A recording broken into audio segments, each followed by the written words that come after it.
If I should stay, I would only be in your way. So I'll go, but I know I'll think of you every step of the way. This is a story of overcoming, inspiration, and hope.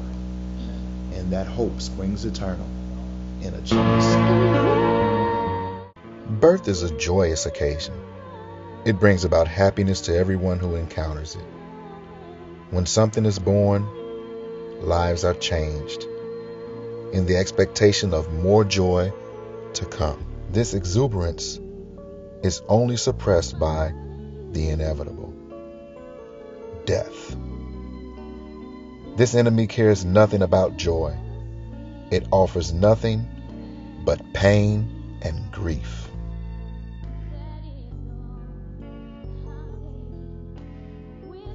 And in the midst of birth and death is what we call life. Life is the struggle to inspire those who we come in contact with along our journey.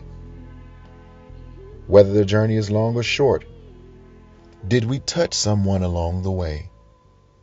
That is the question.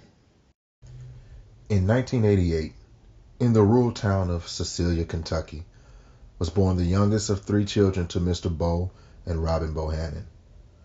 Early on as a child, there was already something special about Rebecca. Rebecca was always an energetic kid. From the time that she was a baby, she didn't crawl normal. She crawled on her back and she lean her head back and push her feet, but she was always on the move. She was good at everything. She could sing and she could flip and she could write and she could draw, and she was so talented, but she had a way about gymnastics. It was some kids are born with it, and that was her. Because of their children's love for gymnastics, Mr. Bo and Robin Bohannon opened a gym in 2003 and called it Fliptown. She never gave up. That was like her attitude. I will not give up. When people told her that she couldn't, she just did. I remember when we first moved from Louisville down here, she wanted to be a male speaking part in a play, and the guy told her that girls couldn't do that, and then she called him like a chauvinistic pig or something like that.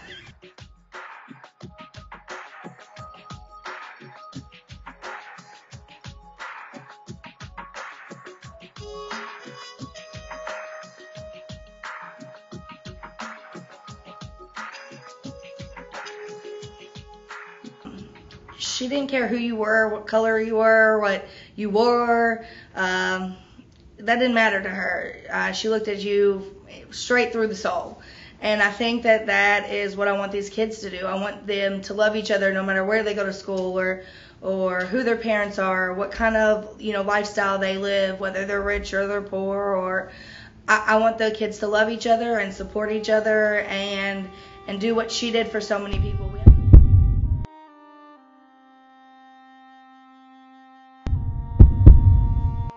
Rebecca Bohannon was a 17-year-old student who left her loved ones much too early.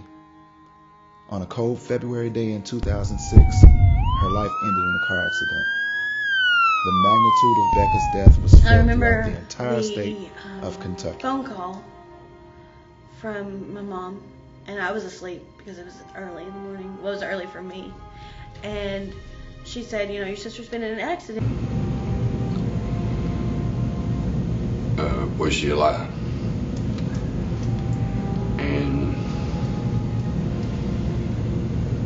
Or was she hurt bad, or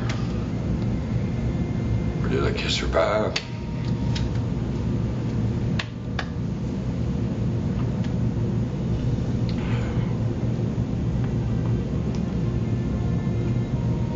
A lot of things go through your head. I just remember being like, I just talked to her yesterday evening. Like, I just told her that I loved her yesterday. why isn't she okay? Like, what's going on? I lost my sister and my best friend all in one day.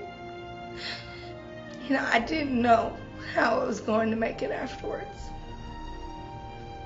So, pain, I guess, is the best word to describe what I remember from that day. She just looked like she was asleep. Like, you could tell her wrist was broken. But it was all internal. So she still had on her work shirt from Texas Roadhouse and her jeans, and her hair was done. And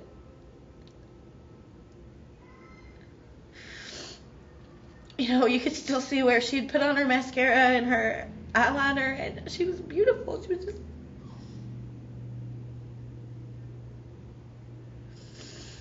It's like she knew. Because most mornings, she would get up, we would either be asleep or just getting up, and she would just say bye and go get in her car and go to school, for whatever reason it was. She hugged her mom, kissed her mom, came in the living room, and hugged and kissed. Of course, the loss of Becca was very traumatic for her family. After closing their gym down for about a year, they reopened the gym in the name of Becca and called it Becca's Flip Town.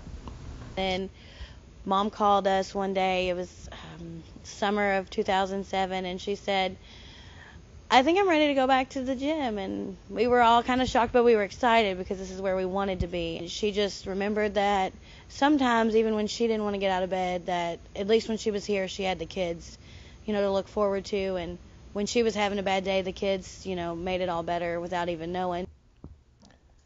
Even though it was hard to cope with their loss, the family band together and created a ministry of hope for their gymnast. I want the kids to love each other and support each other and do what she did for so many people. We had a lot of people come up to us at the funeral and stuff and just say, you know, nobody gave me the time of day, but she did. And I want these kids to have that with each other and to be able to do that for other people, because I think that just that, you know, perseverance in life, just to beat everybody's odds, is what I want all these kids to feel.